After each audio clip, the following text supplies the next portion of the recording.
Sabe aquela música que parece que está em todo lugar? A gente ouve em filmes, em cafés, em grandes concertos. E ela tem essa coisa, né? Ao mesmo tempo parece familiar, mas também super complexa. Pois é, a gente está falando do jazz. Mas afinal de contas, o que é jazz? Olha só que interessante. O próprio Louis Armstrong, uma lenda absoluta do gênero, soltou essa frase que é quase um enigma. Parece que ele está dizendo que jazz é mais uma coisa que a gente sente, uma experiência, do que algo que dá para explicar com palavras. É um mistério. E é esse mistério que a gente vai tentar desvendá-lo hoje. E aí fica a pergunta, né? Será que a gente está falando de uma arte que simplesmente não cabe numa caixinha, que não dá para definir? Ou será que no fundo existem sim alguns elementos bem concretos que a gente pode pegar para entender melhor essa música?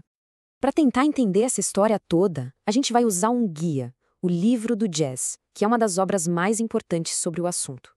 E o livro propõe uma estrutura muito legal para a gente sacar a essência do jazz. Uma estrutura que se baseia em 3 pilares.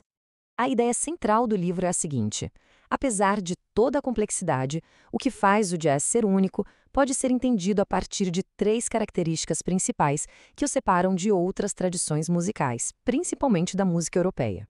E são eles, os 3 pilares que formam a base do jazz: o swing, a improvisação e a sonoridade. Bora mergulhar em cada um deles para a gente entender o que faz o jazz ser, bom, jazz. Primeiro, o swing. E não é só da dança que a gente está falando, viu? O swing é uma qualidade rítmica única. Pensa assim, a batida principal é como uma estrada reta constante. Mas a melodia dança em volta dela. Às vezes um pouquinho na frente, às vezes um tiquinho atrás. É esse atrito, sabe? Essa tensão que pulsa entre o que é fixo e o que é livre, que dá aquela sensação de que a música está sempre te empurrando para frente. Agora, a improvisação. Essa talvez seja a parte mais famosa do jazz, né? É criar música ali, na hora, no calor do momento. O livro descreve isso de um jeito muito bonito. Diz que o caminho entre o músico e o som é o mais curto possível. É a expressão pura, direta, da criatividade do artista sem filtro. E por último, mas super importante, a sonoridade. No jazz, o som de cada músico é a identidade dele, é a sua voz. Pensa naquele sopro mais rouco de um saxofone ou no jeito percussivo de tocar um piano. Não é só sobre tocar a nota certa, entende? É como essa nota soa. É a assinatura sonora que faz a gente reconhecer o músico na hora. Então, o pulo do gato é o seguinte: quando a gente junta o swing, a improvisação e a sonoridade, eles criam uma energia, uma intensidade que não para, e que é a grande marca do jazz.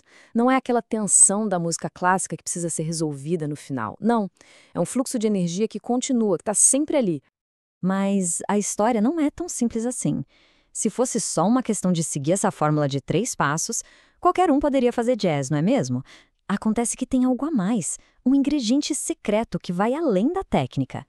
Pensa bem. Hoje em dia, um monte de música tem um ritmo dançante, tem algum tipo de solo improvisado e um som que a gente reconhece. Mas nem tudo isso soa como jazz de verdade. O que está faltando então? E é aqui que a gente chega num ponto super importante. Uma coisa é uma música que, tecnicamente, preenche todos os requisitos. Outra coisa, bem diferente, é uma música que tem o que o livro do jazz chama de qualidade ou estatura. E olha só, isso joga a gente de volta para o mistério do começo. Essa qualidade é o tal do quarto elemento, um que não dá para tocar, que não dá para definir. Não é algo que se ensina ou se escreve numa partitura, é uma coisa que se sente. É uma autenticidade que separa os grandes mestres das imitações. É, no fim das contas, a alma da música.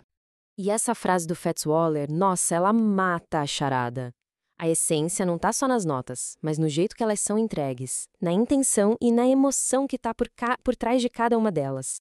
Mas, peraí, essa tal qualidade não surge do nada, né? Isso porque o jazz nunca foi só sobre a música em si. Ele sempre carregou uma mensagem muito poderosa, que vai muito além das notas musicais. O jazz nasceu da experiência da comunidade afro-americana nos Estados Unidos. Então, desde sempre, ele foi uma forma de se expressar contra a opressão. É literalmente o som da resistência. É um protesto contra a discriminação social, racial, contra a rigidez das normas da sociedade, contra a desumanização do mundo moderno e, talvez mais importante, contra a ideia de que todo mundo tem que ser igual. A própria natureza do jazz, a improvisação, já é um ato de rebeldia contra aquilo que é pré-determinado. E o Wynton Marsalis, que é um gigante do jazz de hoje, amarra tudo isso de um jeito genial. A improvisação não é só uma técnica de música, ela é um modelo de liberdade de expressão. É a ideia de que cada voz individual tem sua importância e tem o direito de ser ouvida.